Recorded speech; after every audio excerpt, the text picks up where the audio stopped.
At this very moment, we are spiraling deeper into debt than ever before in human history.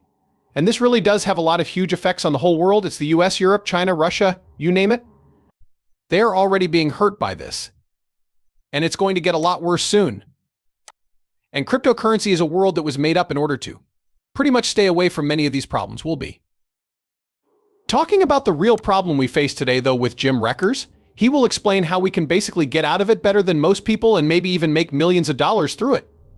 If you think that sounds interesting, click the like button and let's watch the movie. This is the time in world history when people owe the most money. I never thought we'd see so much debt so fast in the past few months. In reality, we're talking about government debt, since no one thinks states will go bankrupt, even though we all know that sometimes they do. We've seen that happen a lot of times, but never in the US, UK, Spain, or France. No one thinks that any of those countries will go bankrupt anytime soon. I use the debt to GDP number to think about that, though, because debt isn't always a bad thing. Something might be wrong, but it might not be. It all depends on how much money you make or how much you make. To give you an easy example, let's say you have a credit card with a $50,000 balance. The bank wants $50,000 from you. Is that a bother? Yes, it's a big deal. If you make $20,000, you're probably going to lose all your money. You might be able to write a check and pay it off if you make $200,000. That means the only answer to the question of whether the debt is a problem or not is thought about in terms of your income. That's why I use the measure of debt to GDP. I ask, how much debt does a country have? How much debt do you still have? How much debt does their GDP look like? And that number is fine if it's at 30% or even 40%.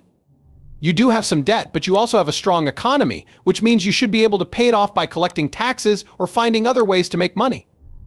This amount of debt is also sustainable, but when you get to 60%, that's when the Maastricht Treaty says that EU countries can't have debt that's more than 60% of their GDP.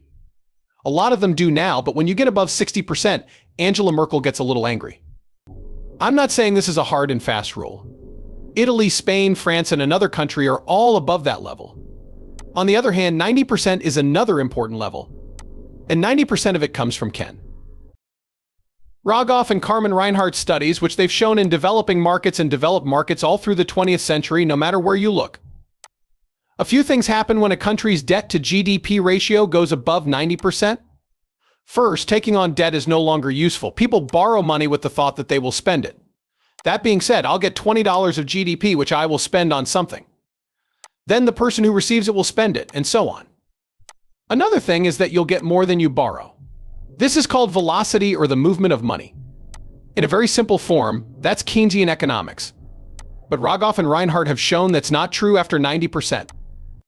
You pay a dollar and borrow a dollar. You might only get 90 or 80 cents of GDP, though. You can't borrow money to get out of debt after a certain time. You can't borrow money to make enough money to pay off your debt. After that, you're stuck in a death spiral or doom loop. I already said that 30% is fine, 60% is a problem in Europe, and 90% is this very important level. The US is at 106% right now. But in a very short amount of time, we will have reached 120%. This is because Congress has accepted an extra $5 trillion in deficit spending. Also, remember that the GDP has gone down, right? The fraction is going up, which means the debt is now well over 100%. The base is going down and the numerator is going up. It's getting close to 120%. All of a sudden, the United States starts to look like Italy, or even Lebanon, or even Japan, which is the worst. Now, the modern monetary theorists, or MMT, who I totally disagree with, I know a lot of them, they say, so what? I know Stephanie Kelton, she's smart. One of the thought leaders, and her new book is coming out. They say it doesn't matter. In terms of debt to GDP, you can go as high as not just 100%, but also 200% or even 300% in theory. Two things mean it doesn't matter. To begin, you may always print money to settle the bill. I should also say that if you borrow money in a different currency, none of what I say applies. Argentina has a problem because they can't print dollars when they borrow dollars. They print pesos instead. The US can, of course, make dollars, though. Euros can be made by the ECB. Yes, people in Japan can print. If you want to pay off your debt, all you have to do is make more money. They also have other ideas. If prices go up too quickly, just raise taxes. That doesn't seem right to me. You put too many limits on yourself, which leads to inflation, and you believe that you can fix the problem by raising taxes. I don't think that's a good idea. But the truth is that all of these countries, starting with the US and including all the big developed ones, have debt to GDP ratios that are through the roof and are still going up. What will happen next is the question now. The interest rate is very low.